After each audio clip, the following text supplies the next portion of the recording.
Joining us now for some analysis on the developments involving Iran and the United States are Wright, a fellow at the Wilson Center here in Washington. She's also a contributor for The New Yorker. And CBS News foreign affairs correspondent Margaret Brennan is also with us. Robin, I want to start with you. Two big deals happened yesterday. Coordinated, not coordinated, the release of the prisoners and the lifting of the sanctions. Well, 2.5 years ago, the United States initiated this diplomacy with Iran on its controversial nuclear program. And at every session, the Americans brought up the cases of the Americans imprisoned in Iran. And after a year of kind of getting no place, they realized they better establish a secret second channel with a different set of players. It was so secret that even other members of the nuclear team didn't know about it. And it was supposed to be a parallel track, but to move at their own pace. In the end, the momentum of one influenced the momentum of the other, and they came to fruition at the same time.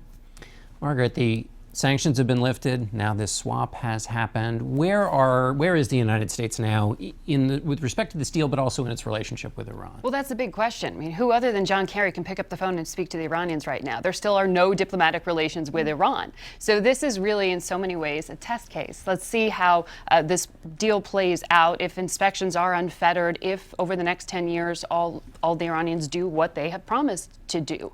But it's really a question of, do you look at this two ways? One, the Iranians have made a business of hostage taking. You could argue that has paid off to their benefit. This secret channel with Iran started in the first place over 3 hikers who were taken prisoner many years ago. And that's the argument essentially that Marco Rubio makes. Right, and John Kasich hinted at that as well. Or you could look at it and say this is a triumph of the moderates in Iran, really persuading the supreme leader that this is a track they should pursue.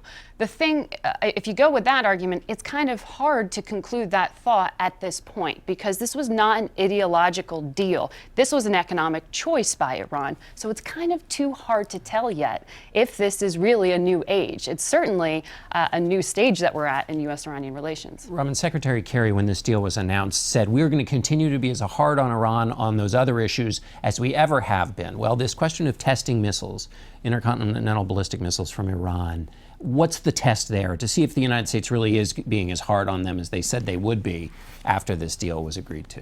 Well, Iran conducted missile tests in October and November, which were in violation of a UN resolution. And so, as a result, the United States has today imposed new sanctions for those missile tests. And the message is, look, we do want to move into a different era. We do want to clean the deck on our past disputes and disarm Iran from the most deadly weapon in the world.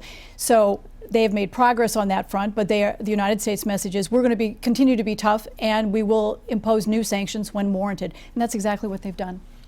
Margaret, what's the reaction been in the region? When this deal was signed, there was a lot of Republicans saying that Israel's going to make moves on its own. Other nations in the region, Sunni nations, are going to react.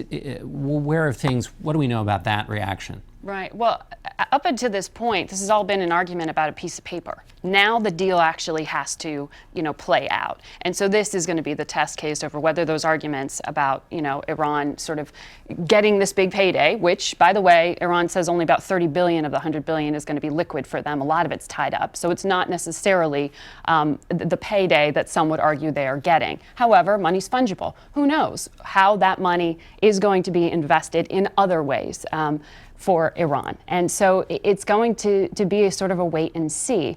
But there is some truth to this argument that whether it's Saudi Arabia, whether it's Israel, whether it's others, they are less worried about the nuclear program than they are about the empowerment of Iran to continue to interfere and meddle in the region. And that is still a problem for the United States. So it was interesting to have the White House say earlier this week that now what happens with Syria is another test for Iran. Can they be helpful on the diplomacy to end the war, the civil war in Syria, which they are direct players in on the ground? And so that's the next sort of test. But it's still unclear. When President Obama leaves office, what is the relationship the United States is going to have with Iran? Yeah, and they're wondering who's going to pick up that relationship, exactly. Which is the point of our election. Robin, before we go, we have about 30 seconds or so. A former research assistant of yours is one of those released. Mm-hmm. Yes, he worked for me in 2009. A gregarious young man who spent many years in Afghanistan as well as in Iraqi Kurdistan. He'd actually been to Iran on vacation, thought it was interesting. He had learned a bit of Farsi in Afghanistan and wanted to go back to take an intensive language class.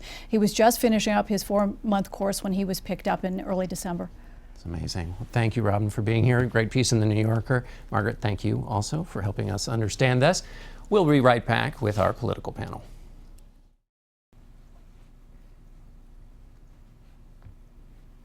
And we're back with our panel. Tavis Smiley is the host of the Tavis Smiley Show on PBS and has a new book out, The Covenant with Black America, 10 years later. Michael Gerson is a columnist for the Washington Post. We're also joined by Molly Ball of The Atlantic and Washington Bureau Chief for the Wall Street Journal, Jerry Seib. Jerry, let me start with you. Set the stage for us tonight. The Democrats are having a debate in Charleston.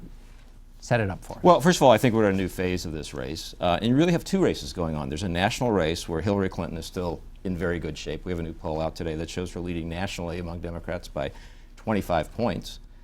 But there are state races in Iowa and New Hampshire that in the short term matter a lot more than the national picture. And there, Bernie Sanders has basically evened things up. So they have to fight. And I don't think Hillary Clinton wanted to get into fights with Bernie Sanders. She wants that energized base that he represents to be with her in a few months when she presumably gets the nomination. But now she has no choice. So they'll be arguing about Wall Street, who's tougher on Wall Street.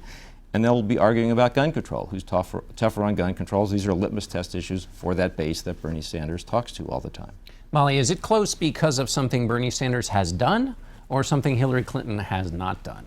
Yes. I think it's both of those things. I think you have, number one, an attempt to sort of coronate a candidate who fundamentally doesn't inspire the Democratic base, especially where the Democratic base is today.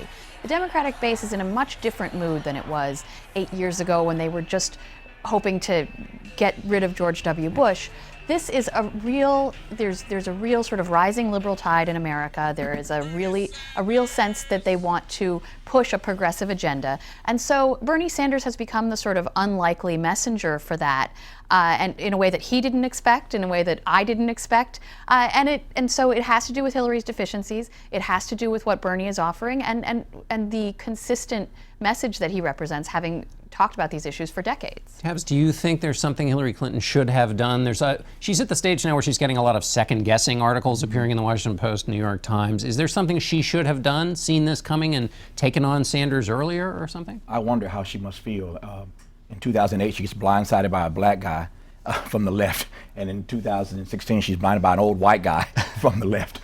So she didn't see it coming either time, number one. But I think in this particular race, it's what Molly basically said a moment ago, that she's out of step in some regards with the electorate, and Bernie Sanders has tapped into something, particularly around the issue of poverty and income inequality and economic immobility that people are responding to.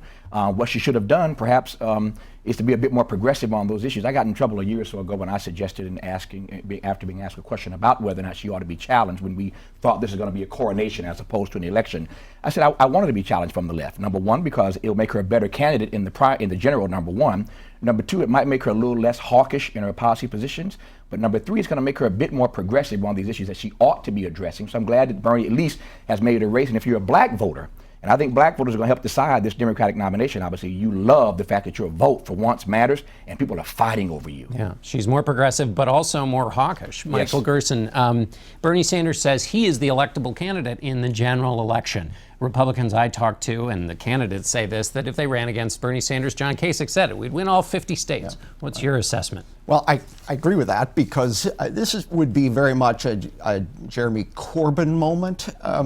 Over in Britain, the Labour Party has chosen a leftist because they wanted to vote against Blairism. They wanted to reject the middle ground positioning.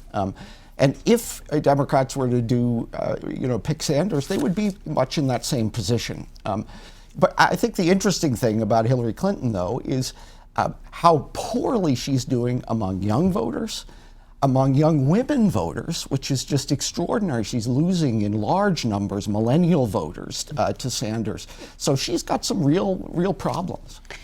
Molly, Secretary Clinton would like the debate right now to be about guns. Is Bernie Sanders, who has shifted his position just in the last few days on this question of immunity, is he in trouble on that issue? Does she have an opportunity there? I think she's put him in a very tough spot on this issue. And it's clearly, a political ploy, but it's an effective one because this is the one issue where Bernie Sanders is significantly out of step with that liberal base that he otherwise is so in tune with. And he faced an impossible choice. He had to either flip-flop, change his position that he's had for a long time, and thereby get rid of his image for consistency and for being ideological rather than political. Or he had to stick with a position that's very unpopular on an issue that Democrats care about more and more. We've seen Democrats really get energized around this issue of gun control that they really sort of put in the deep freeze for the past decade because of the thought that it was hurting them in rural America. And so, you know, given the choice between, as Hillary said earlier on this show, flip-flopping to the right position or sticking with an unpopular position, he finally gave in, and that's been very interesting. And I think you're going to see her nail him on that by saying, "Look, this man who you see as so pure is just another politician on this issue." And Bernie Sanders will just talk about Wall Street. Exactly, and as we had a story in the Journal yesterday in which we said the difference between them is that they both want to go after Wall Street, but Bernie Sanders wants to do it with a mallet, and she wants to do it with a scalpel. He's saying basically break up the big banks, send people to jail if necessary, and she's saying let's regulate smarter, let's do Dodd-Frank plus, let's do all the smart things. And so she's got the 10-point plan, and he's got the 1-point plan, and this happens to be a year where the 1-point plan seems to be more effective than it would have been. Well, and otherwise. you remember But in the if- last Democratic debate, he really made her squirm on this, and she did not have a good answer. This is when she came back with 9/11 to the question about Wall Street. But if the question is who's more anti-Wall Street, Hillary Clinton's not going to win that. She didn't choose to go back and represent Arkansas. She represented New York State in the U.S. Senate. Those are her people. She is associated with them, and she's going to have to move to other issues in order to win the debate. Tavis, I want to ask you a question about your book and this lead in the water in Flint, Michigan. There is a sentence here in Chapter 9, Assuring Environmental Justice for All, that reads, if a community happens to be poor, black, or of color, it receives less protection than does an affluent white community. Flint has a majority African-American community. Do you think that's what's happening there? I think it's a case in point. I think that when you are politically, economically, or socially disenfranchised and you're forced to live in certain pockets in this country, this is precisely what happens. And then you get treated like an afterthought. When you raise the issue that something is wrong with the water, people don't take you seriously. And so on the environment, on health, on education, on so many other issues, African Americans and poor people continue to lag behind.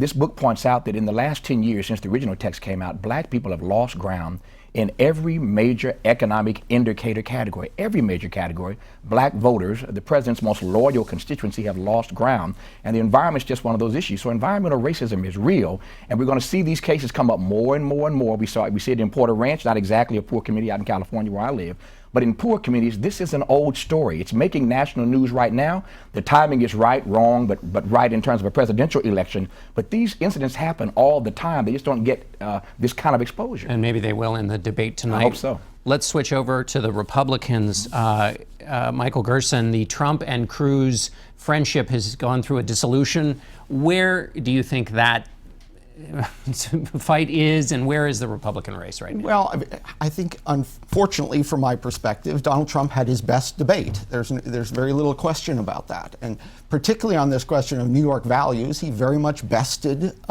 Ted Cruz, who was left in the split screen clapping for Trump, which was a kind of assertion of dominance. So that it's engaged now. A lot of Republicans, however, think of this as the Iran-Iraq war. They want them both to lose, right? And someone to come in a third lane that can challenge these two very developed constituencies right now. But that third lane is quite crowded, isn't it? Quite crowded, and it's getting mean in that third lane. That's the big problem that the establishment people around this town are worried about, which is to say, well, maybe Marco Rubio will emerge, or maybe Chris Christie will emerge, or maybe John Kasich will emerge. But they're all busy sort of slicing each other up right now.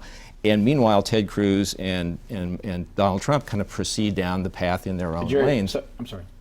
No, I was going to say somebody had better emerge because as we all have to admit this today, and we know this in the politics, that Republicans can continue to win gubernatorial races, senatorial races, congressional races, but the presidency will continue to vex them if they can't find a way to expand their base.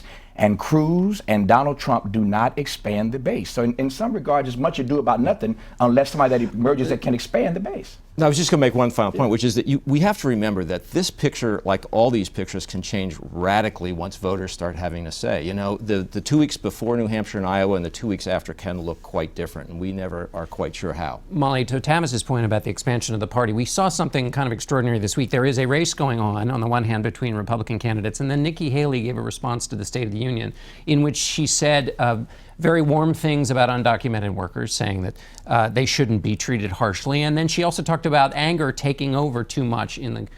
It seemed like the Republican Party was sending a message to its own party. It was really profound to see the president in the end of his State of the Union saying that we shouldn't listen to these voices calling us to tribalism and so on. And then the Republican response, the official Republican response, not just some random Republican politician, really sounding the same note. There is a sense in which the professional political class collectively is panicked by the forces that they see Trump having unleashed, and that they see Cruz also sort of riding along with. Now, Cruz is extremely well positioned here, and I am not convinced that Trump actually won that exchange with Cruz in the debate, because the goodwill that Ted Cruz has with the sort of talk radio faction that's been giving Donald Trump a free pass is going to really help him now that those two are in conflict. Last 20 seconds to you, Michael. Yeah, we concentrate on the horse race element here, but there are big issues at stake. Is the Republican Party going to be the party of exclusion? They're really deciding whether this is normal, whether this is acceptable, and I think that's where we need to focus. Great, thanks, Michael. Thanks to all of you. We'll be right back.